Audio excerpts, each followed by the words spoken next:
Hello friends, તો સાંજના 4 થી 4:30 વાગી ગયા છે અને આપણે ગુજરાતીમાં સાંજની ચા પીવાનો ટાઈમ થઈ ગયો છે.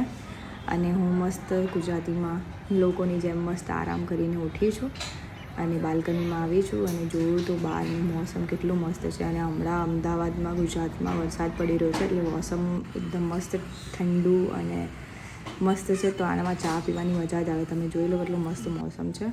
અને ચાલો આપણે ચાય બનાવીએ. તો એના માટે મેં મૂકી દીધી છે ચા માટે, અને આપણે દૂધ નાખીશું. મસ્ત ચા બનાવીશું.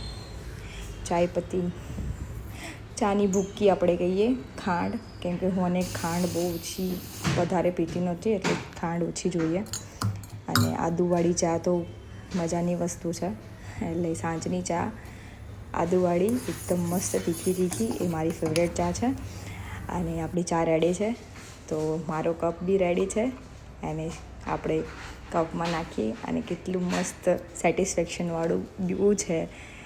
અને તમને હું લઈ જાઉં મારા પહેલાંવાળા વ્યૂ સાથે. મસ્ત નેચરને જોતાં હવા લેતા આપણે ચાય પીશું અને મજા લઈશું. અને આખો દિવસનો થાક ઉતારીશું, કેમ કે મારા 2 બાળકો છે, એની પાછળ કરતાં બસ આ સાંજનો એક ટાઈમ મળે છે. કહેવાય છે ને કે આપણો પોતાનો ટાઈમ, પોતા માટે થોડો ટાઈમ કાઢવો જોઈએ. એ આ ટાઈમ છે કે શાંતિથી મસ્ત મજાની ચા પીવો એકદમ રિલેક્સ મૂડમાં. અને મારા બંને બાળકો સૂવે છે, તો આ બેસ્ટ ટાઈમ છે મારા માટે કે હું મારા માટે ટાઈમ કાઢું છું. અને આપણો વ્યૂ જોઈ લો અને મારી ચા જોઈ લો, બેસ્ટ. અને આ મારી ચાની ચુસ્કી. તો મારો બ્લોગ પસંદ આવ્યો હોય, મિની બ્લોગ, તો જલ્દીથી લાઈક, શેર और सब्सक्राइब करना. મળી